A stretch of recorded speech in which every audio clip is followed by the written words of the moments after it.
bi la jotaay comme ni ma ko junjee léegi rek démb Sénégal yëpp suivre nañu émission bi doon daw sur la TFM nu invité honorable député Amadou Ba mu jàkkaarloog ki nga xam ne nag moo di Badara Gadiaga ku ci nekk yëkkati fa ay kaddu kii di Badara Gadiaga yëkkati ay kaddu jëmale ko ci parti bi di PASTEF ak nu muy doxee rawatina ki nga xam ne nag moo di seen njiit ak jafe-jafe yu mu amoon ci wàllu yoon ba tey it ci mbir moomu kii di Amadou Ba soulevé aussi li rapport Cour des comptes épinglé woon kii di Badara Gadiaga ci atum 2017 ak anam bu mu defoon ba daal di dugg fële nga xam ne nag moo di ca CICES tey nan nga jàngatee débat bu uula sax nan laa ko mën a duppee bi doxoon ci diggante honorable député Amadou Ba ak Badara Gadiaga nag démb fële ci TFM. waaw sama tontu dama koy xaaj ñetti paaj. paaj bu njëkk bi Amadou Ba moo koy moom. dañ ko ci félicité di kontaan ci benn comportement. jëkk na fa jaar ñu agressé ko wax ko lu ne. mu toog calme waxul dara ni du wàcc à leur niveau. mais gaynde boo nekkee ak sa doole. ci benn pëkkus ni tekk ay bëye ki ay fel di tëb.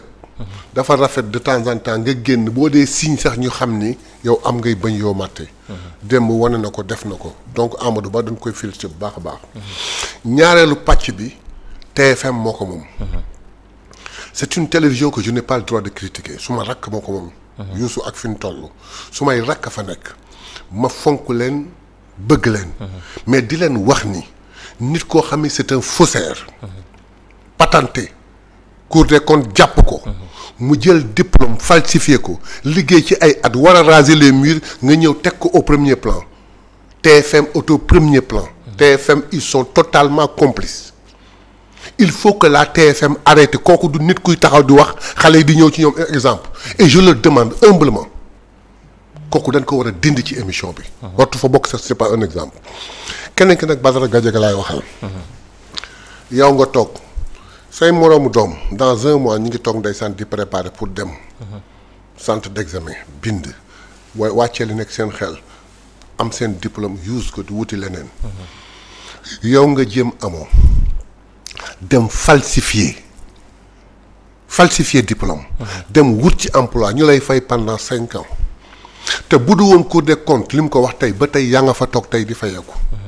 ab càcc la ab njubadi la ak bon la. ak xam lu bon yow rasé woo le mur tey nga toog léegi nag lii may wax dama koy yóbbante moom ak ñi ko yebal. benn argument même su Amadou boo waxee moom benn affaire la am parce que ci benn nit rek la ko yebal ci Ousmane Sonko lay wax. il faut nag ma ginge askan bi moom wax na démb. wax yu rëy man damay wax après askan bi comparé. xëy na nu suba. ab xale bu jigéen ñëw ni taxaw jiiñ suñu président Ousmane Sonko mbir. na nit ñi fàttaliku la première réaction de Ousmane Sonko. mu ñëw toog ak ñëpp ni lii ab complot la. te fa mu jóge xam naa ko. mais du mujj fenn. procédure bi kon ne. dossier boo xam ni su yoon jaaroon suñu jaaroon yoon. ma nga war yam ca gendarmerie. absolument. imaginez ku jigéen ñëw di porter plainte toog officier di la déglu. nga koy nettali di wax ak di sos de temps en temps nga ni ko may ma dem seetu ku la conseiller nga dellu soit ba mujj nga toog ni waa ji waa man lii sax mbaa du ma ci am problème. yow ñu cooñ la nga tiit ngay laaj ndax du ma ci am problème benn élément ngoo ko. mooy indi enquêteur bi def doute ci li am yépp. deuxièmement enquêteur bi pare bouclé. joxe rapport bi à son supérieur. mais dégg nga fii ñu wax Ousmane Sonko wax. le procureur jël dossier bi delloowaat ko gendarmerie. ni leen dolli leen enquête bi am wut ay éléments yoo xam ne kenn xamul fu ñu ko jëlee. yu bon ni dugal leen ko ci biir. ba pare ñaar am na masuñu bàyyi Ousmane Sonko masuñu ko nangu may mu dem tribunal. waxi. benn yoon rek lañ ko may. mooy bi nga xamee ni ndaw si nga xam ne nee na moom moo accusé menacé woon na. toog ci télévision ñu jay ko jox ko xaalis wax loo ko mu naan cëy confrontation bi. man li ma yor yow diw bis bu nu janoo ñu ñaar di nga sëgg. bis boobu di nga toog ci àddina jour boobu kese la ñu may confrontation bi espérant que ndaw si dina génnee soit benn vidéo soit benn audio soit ay photo yu compromettre le président ban demee ba daje ku fa wax ndaw si ñemul sax siggi xool ko noir fumé la ñëwee toog mook avocat am le président Ousmane Sonko moo wax ba mu jeex te la mu wax leer na nañ ba ñëpp gis ko ndaw si génnewul dara nee na damay xaar procès ce qui dit que kon mu waxoon na ko di procès day am ba mu naan man damay xaar procès kon wax nañ ko ni ko yow ne t'en fais pas procès day am alors que foofu la mbir bi waroon yem. Absolument. yemul foofu qu'est-ce qui se passe ça va se rattacher à la déclaration de Ousmane Sonko sur les juges Oui.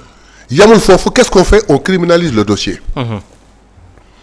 bi ñu criminalise le dossier ak ce qui s'ensuit pour bañ a guddal ba ñu àgg ci procès la convocation ñu naan tey kii jaar na fii UCB dem na fii fekk ko fi alors que xam nañu fa mu nekk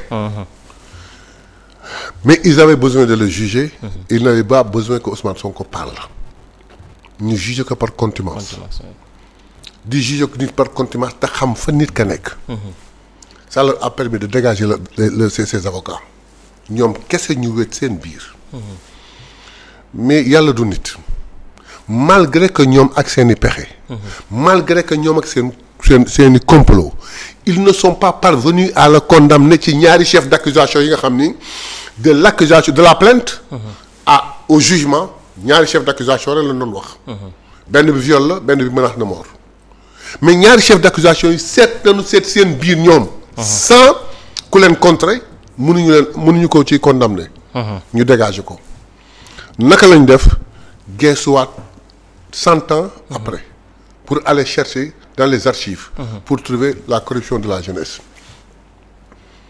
Badara Gadiaga Amadou bu wax na ko jàngam solul xam sax luy corruption de la jeunesse corruption de la jeunesse lu mu def ndaw si la gën a dugal ensuite corruption de la jeunesse pour mën a am cette corruption là day fekk ki nga xam ne auteur bi daf ci am un gain pécunier Ousmane Sonko daf ci am un gain pécunier donc naxasa xandang yooyu ñu koy yebal mu ñëw di wax te xamul ci li muy wax dara lui il doit raser les murs et se taire deuxièmement la TFM moo war a xam ni kii du exemple dañ ko jiiñ njublang bu bon a bon jël alalu askan bi lekk ko sur un diplôme boo xam def tey rek maa ngi gis ñu publier son BFM te lu wér la lu ñu wax la am naa BFM maa ngi ko amee fii lycée Blaise Diagne numéro ba nga joxe existé wul sax BFM mu jàmbur bu nekk xaw ma fan nga jël numéro bi dem mu leer nañ ñu dàq la liggéey je demande encore à la TFM et encore une fois et humblement que c'est une télévision respectable kooku du exemple bu ñuy teg muy wax bu ñu bëggee seen renommée à partir de bii war nañu mën a xam ni ce gars-là n'est pas pour ñu koy teg je leur demande humblement de l'écarter de cette émission suñu bëggee nit ñi kon ne di ko wax te jox leen war ma quant à nag moom Badara Gadiaga il faudrait qu'il se taise ensuite il s'est pas rappelé que la semaine dernière Ousmane Sonko demandait à ce que qu'on revoie cette affaire-là Oui, exactement. il l'a oublié parce que ki koy jox li mu soxla mu wax rek moom la ko waxal parce que nag xam naa ni il le fait pas gratuitement deuxièmement le président Ousmane Sonko il a dit la semaine dernière Oui. sama dossier yi nga xam ni dañ ma ko teg sama kaw yépp da leer waaye porte plainte yi ma def aussi na leer Na leer, oui.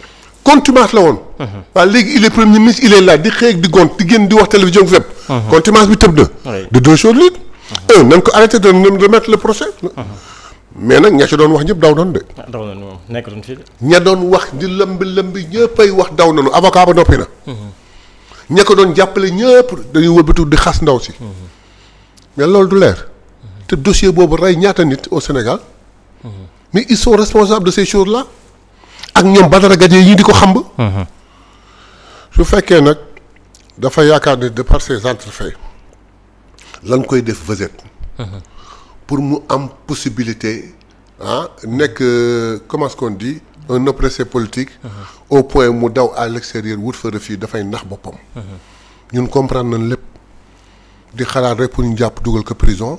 pour que bu fa génn rek ñëw daal ni voilà je suis persécuté chez moi. je ne peux pas rester pourquoi je dis la vérité pour daw làqu dans un pays am fa facilement benn séjour de comment est-ce qu'on dit là réfugié.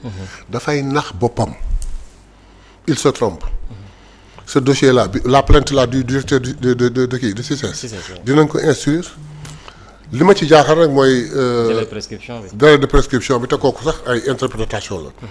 mais quoi qu'il en soit même s'il n'est pas condamné pour cette délai de prescription dans son conscience restera njabootam ay sëtam ay sëtaat sënam bu ñuy wax ni sama maam Ousmane Sonko moo révolutionné la politique au Sénégal. d'un côté. ay sëtam di ko tiitaroo moom ay sëtam dañuy raser les murs pour wax ni dañ seen maam dafa sàcc diplôme. pour liggéey. donc loolu laa ci am lu ma ci mënoon wax. di féliciter waat Amadou Ba 1000 fois mais di exhorter la TFM à réfléchir. que c'est une très grande télévision qu'il peut pas prendre ce temps là mettre que devant l'écran muy joxe ay leçons alors que lui-même n'est pas clean. que nañ ko dindi teg fale am na fii ñu am xam-xam ñu leen mën a defal chronique. exactement yaa ngi tudd léegi sortie bi premier ministre defoon par rapport ak décision bu doon xaar ñeel rabat d'arrêt bu mu dugaloon ci dossier bi ko oppose ak ki nga xam ne nag moo di Mame Mbaye Niang après dégg nañu kàddu yu muy yëkkati jëmale ko ci justice bi maanaam am na ñoo xam ñi ngi def seen liggéey normalement waaye am na ñoo xam ni dañoo xaw a mel ni ñu doy waar bi mu yëkkatee yooyu la kàddu ñu si bëri di joxoñ baaraam ni lan moo tax union des magistrats daal di pataral ci attaques yi nga xam ni le premier ministre def na ko jëmale ko rek ci